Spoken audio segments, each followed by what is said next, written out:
Moves underway in European capitals and in Washington, as Mick says. Mick Mulvaney, thank you very much indeed for being with us this evening, and thank you, Jess Barnard, to you for your thoughts as well.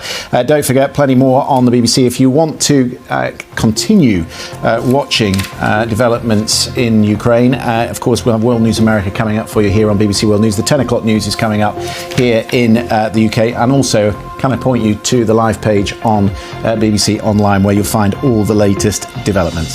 Thanks very much for watching. We'll see you tomorrow.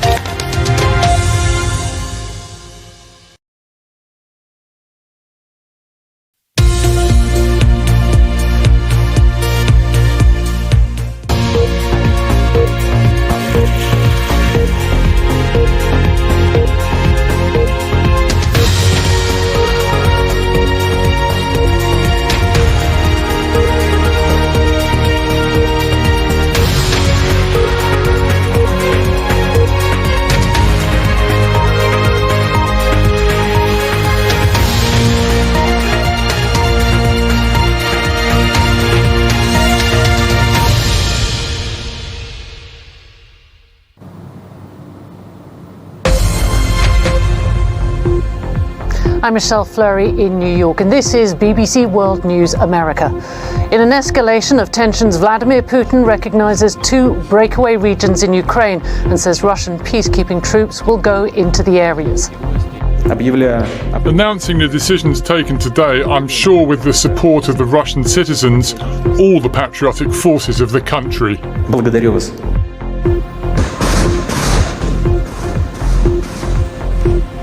The move escalates fears of full-scale invasion of Ukraine, with speculation over how far any Russian incursion will go. Britain's Prime Minister makes England one of the first countries in the world to get rid of all COVID restrictions. Policing on the front line. New York City grapples with a wave of violence, with gun crime figures up by a third. And welcoming back the tourists, Australia opens up to fully vaccinated travellers for the first time in almost 2 years.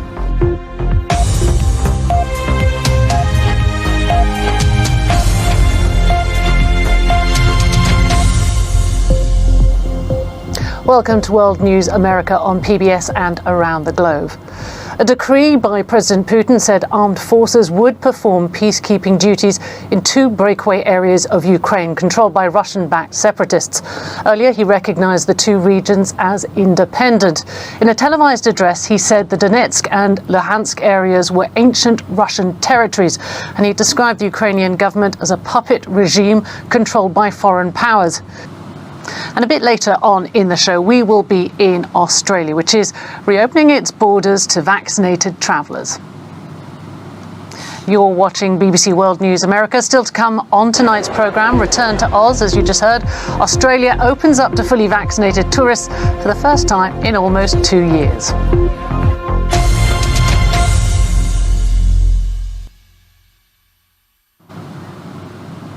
India has received proposals worth more than $20 billion from 5 companies under its incentive program to build semiconductor factories in the country. The program aims at boosting India's manufacturing capability and comes at a time when there is a global shortage of chips. Our India business correspondent Archana Shukla outlines the details.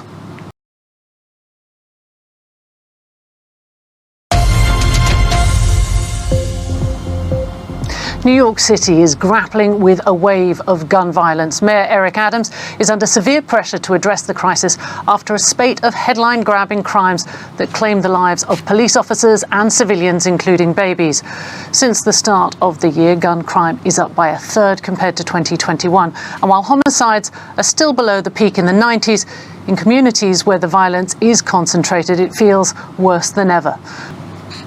In other news, public hearings are starting at the International Court of Justice in the case filed by the Gambia against Myanmar, alleging that the Myanmar government is responsible for genocide against the Muslim Rohingya minority. The trial has been complicated by last year's military coup in Myanmar, with both the military junta and the rival National Unity government claiming the right to represent Myanmar. Billionaire Carl Icahn has stepped up his fight with McDonald's over the welfare of pigs used in its food chain. He wants 2 of his own people on the board, and he asked McDonald's pork suppliers in the US to move to crate-free pork.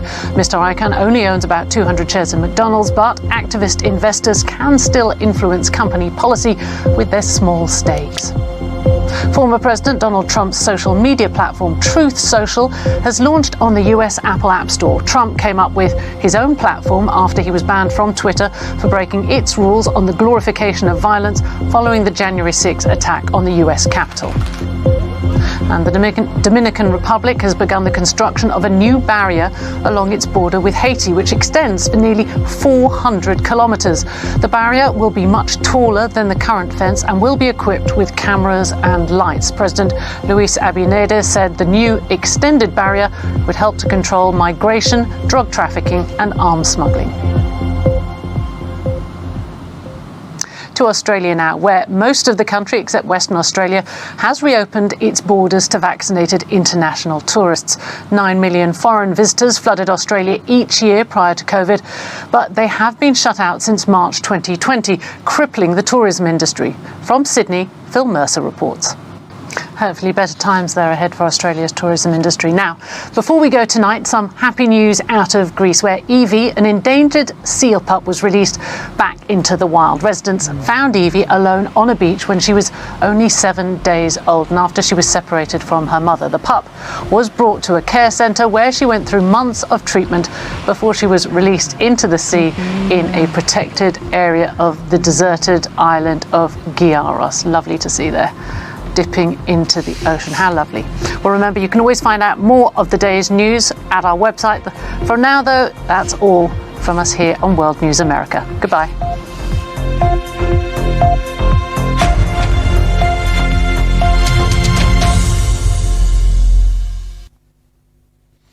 Hello, Tomasz Szafanaka here with your latest weather update. Brent Tollerin, lovely to talk to you. Very interesting what Paris is doing. We'll watch that closely. Now, just before we go, a bit of fun. It's a very special day. It is the 22nd of February 2022. Let me say that again for you. It is 22/02/2022. Now, that number can be read backwards or forwards, and it is the same number. It is a palindrome, and it is especially magical today, unless you live, Victoria, in the United States, because you put the day and the month the wrong way round. Just teasy. Tomorrow, actually, if you live in America, tomorrow you will be able to enjoy a palindrome because it will be 2/23/22. Phew! One last thing that I need to tell you about this particularly special thing is that it is also an ambigram, so it can also be read upside down. If you rotate that 180 degrees on a digital clock, it's the same. So don't go anywhere. If you live in the UK, in the next 26 minutes, it will be 22. Let me get this right. It will be 22/22, 2022. Amazing. Thank you, Victoria Coates. Thank you, Tom Peck. Thank you for your company. Do join us tomorrow. We'll be back at the same time. Goodbye.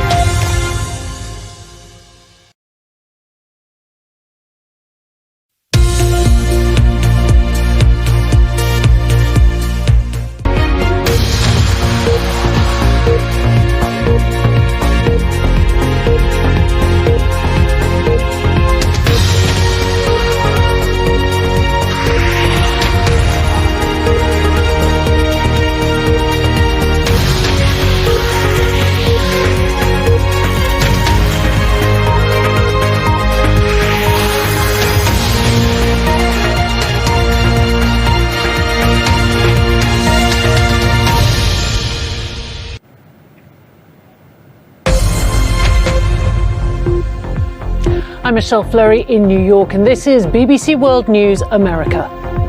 NATO says there's evidence Russian forces are moving into eastern Ukraine as Russia's parliament votes to send more troops into the separatist Donbass region. And if Russian troops do come, the question is, how far will they go? How much of Ukraine does President Putin want to take? The West hits back with sanctions. Germany suspends Russia's Nord Stream 2 pipeline, and the US, Britain and the EU announce financial measures. As Russia contemplates its next move, we have our next move prepared as well. Russia will pay an even steeper price if it continues its aggression, including additional sanctions. A jury in the United States finds 3 white men who murdered black jogger Ahmaud Arbery guilty of federal hate crimes.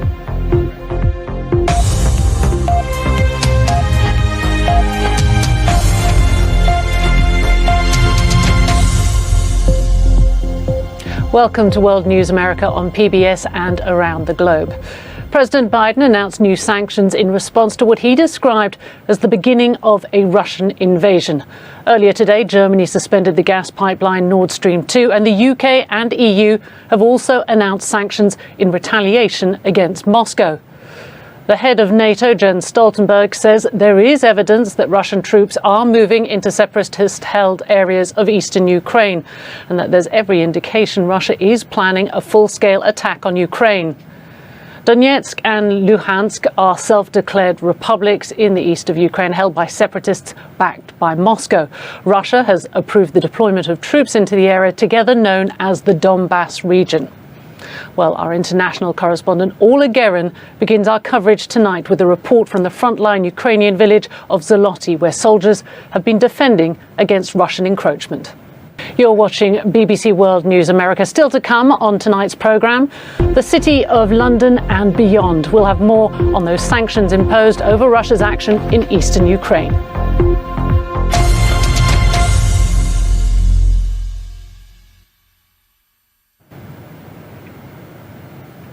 Let's focus now on the situation facing those fleeing the separatist-held areas in Ukraine. Our correspondent Caroline Davies reports from Taganrog in Russia, not far from the Ukraine border.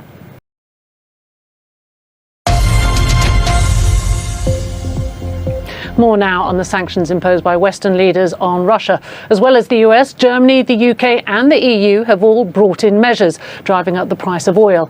Here's our political editor, Laura Kunsberg. And the perfect note to end on. I'm Michelle Fleury. From all of us here, thank you for watching World News America.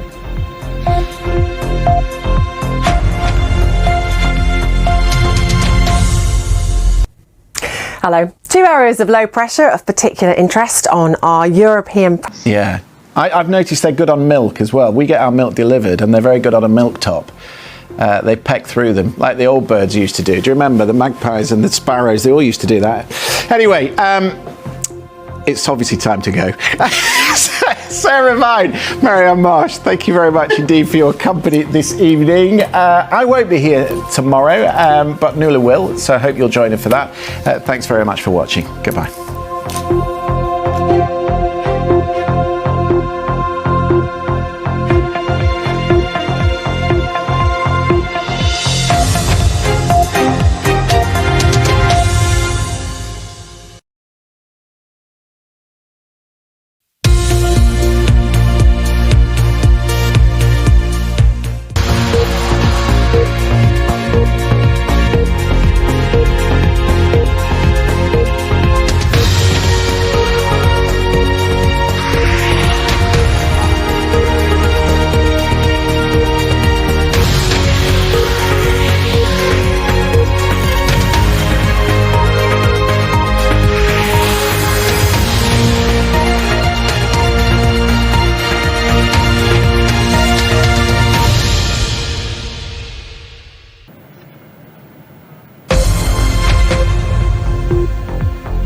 I'm Michelle Fleury in New York, and this is BBC World News America. Ukraine's state of emergency is in effect as the government urges its citizens to leave Russia immediately, issuing this warning at the UN. This is an escalating threat to our collective global security and to our freedom. Ukraine expects decisive, immediate and proportional actions by the international community. Vladimir Putin tells his armed forces the security of Russia is non-negotiable, but claimed he is still open to diplomacy.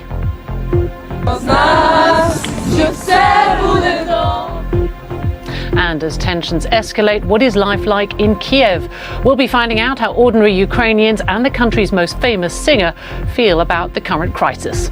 Ukraine is united. We are strong, we are optimistic, we're looking into the future with our wide open eyes, and we shall overcome.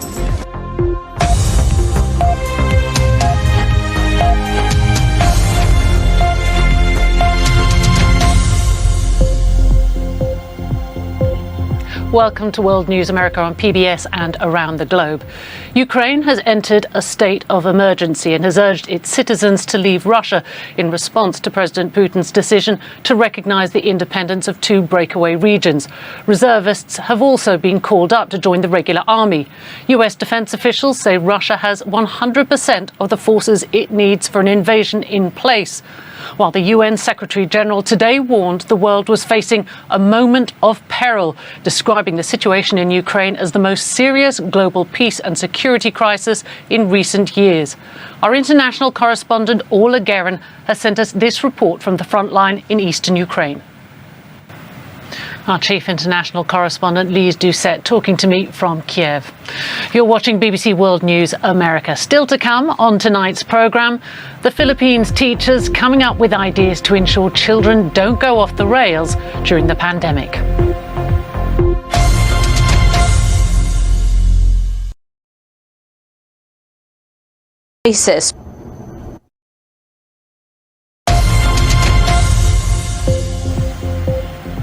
Well, what is life like for those who live in Ukraine? The government there says people's lives will not be affected by the state of emergency. But for many in the capital, Kiev, they're already prepared for the possibility that conflict could come closer to home, as our Europe correspondent Nick Beek has been finding out. Well, in other news, the likelihood of extreme wildfires will rise dramatically in the coming decades as the global temperatures rise. That's according to a UN report. The UN Environment Programme said even the most ambitious efforts to curb greenhouse gas emissions will not prevent a dramatic surge in the frequency of extreme fire conditions such as Australia's Black Summer between 2019 and 2020. The president of Ecuador, Guillermo Lasso, has announced that around 5,000 prisoners will receive an official pardon. The move aims to reduce pressure in the country's overcrowded and often violent jails. The pardons will be targeted mainly at those charged with non-violent crimes. Children in the Philippines were forced to learn via online classes for nearly 2 years because of COVID. While some schools reopened in November, rampant Omicron infections have forced many others to keep their doors firmly closed.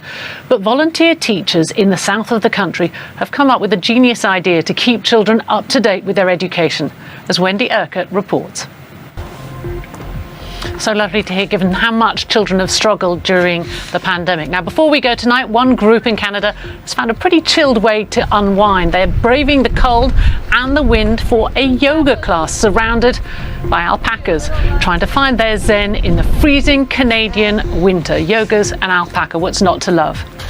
Well, that is all we have time for today. You can always check on the latest headlines from the BBC on our website. For now, though, goodbye from World News America.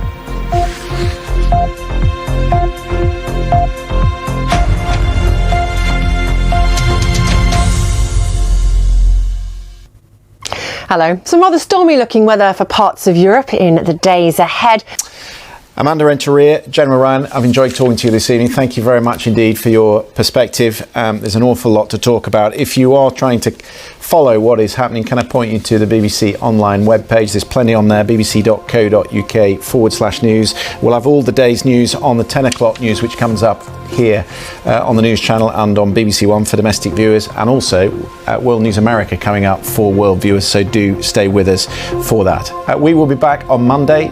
Thank you very much for watching. Goodbye.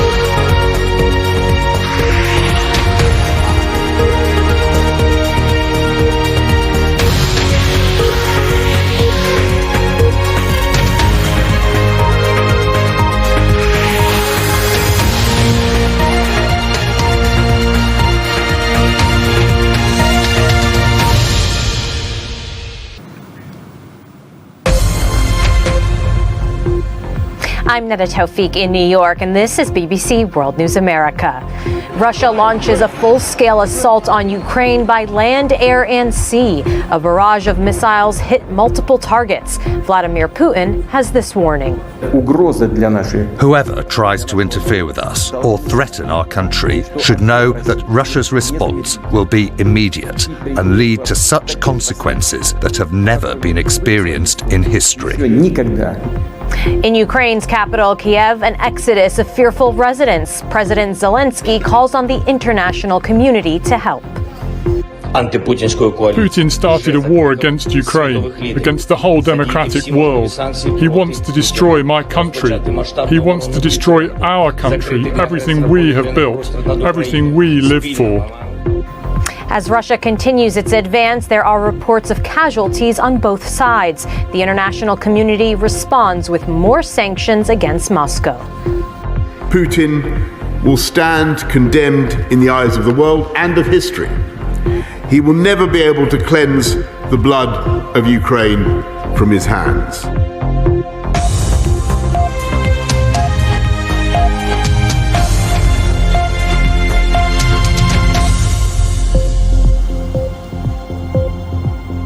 Welcome to World News America on PBS and around the globe. Ukraine confronts the reality of war. A huge Russian military offensive is underway with attacks by land, air, and sea.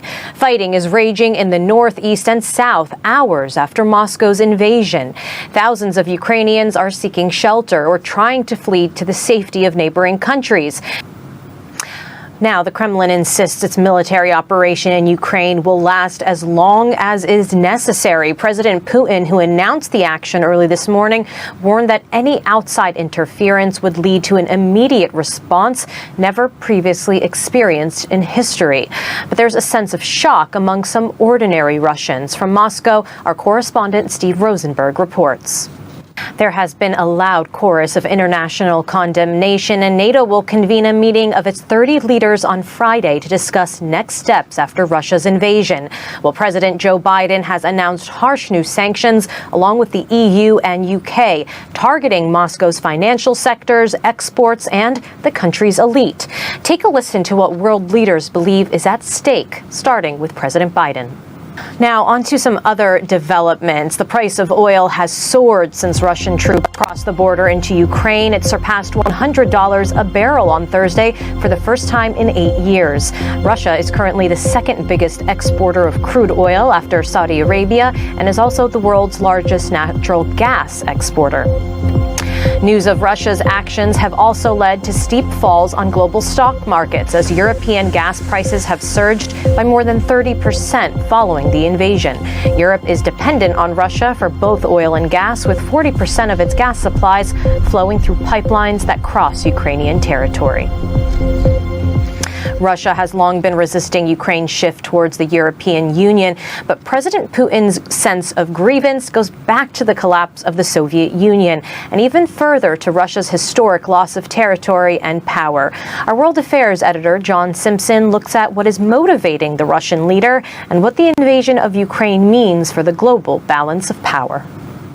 Well, with so many developments unfolding, let's go to our correspondent, Steve Rosenberg in Moscow. You know, Steve, we heard President Putin for weeks denying that he planned to invade Ukraine, and all the while during that shuttle diplomacy, he was planning one. In the end, what is he hoping to achieve in Ukraine? All right, Steve, we have to leave it there. We're out of time, but thank you so much. I'm Tawfik here in New York. Thanks for watching World News America. Take care.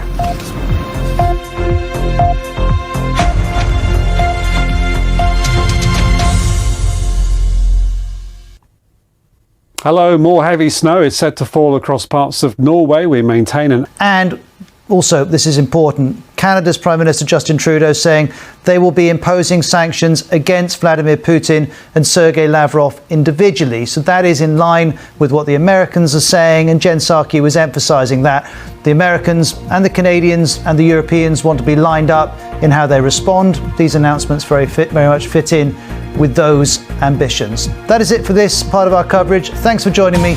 We'll continue our coverage of the invasion of Ukraine in the coming hours. Bye-bye.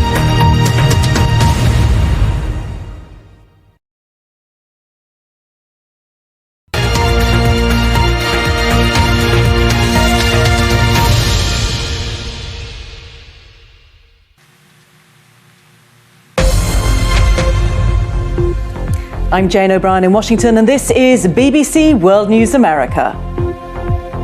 Russian armoured vehicles enter the Ukrainian capital, Kiev. Residents are urged to fight for their country. Ukraine's army takes up defensive positions to defend the city, but how long can they last? International pressure on Russia increases. The White House says it will sanction President Putin. NATO beefs up its own defences.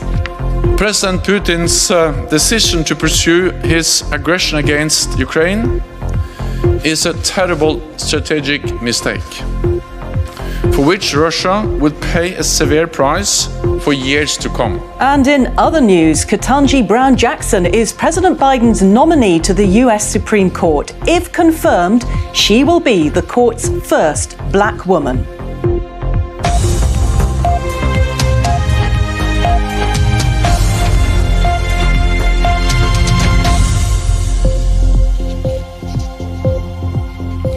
Welcome to World News America on PBS and around the globe. Ukraine's Ministry of Defence has called on residents in Kiev to defend the capital as the city comes under direct attack from Russian forces for a second night. Officials say troops reached a northwest suburb of the city this morning, and thousands of machine guns have been handed out to volunteers to help them fight back. NATO leaders have called Russia's invasion of Ukraine a terrible strategic mistake for which it will pay a severe political and economic cost for years to come. The US has joined the European Union and the UK in taking the rare step of direct sanctions against President Putin and his foreign minister, Sergei Lavrov. Russia's largest banks and state-owned companies have also had their assets frozen. Our diplomatic correspondent James Landale reports on the global response. Well, in his latest televised speech, Russia's President Vladimir Putin called on Ukraine's military to abandon their government in Kiev, who he described as terrorists, drug addicts and neo-Nazis.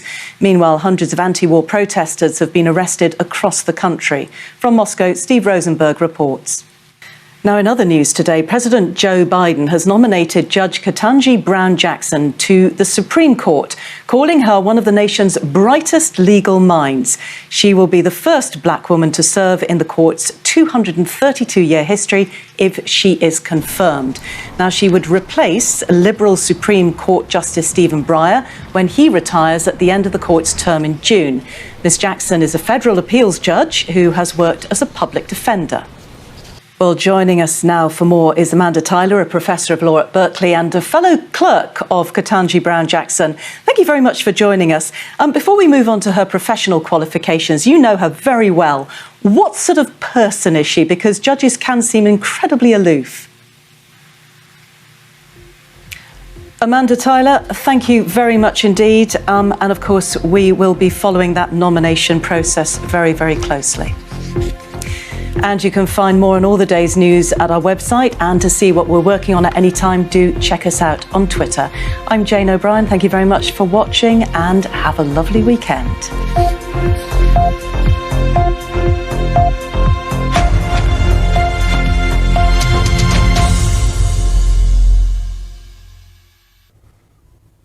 Hello, dry weather across much of Europe as we go into the weekend, but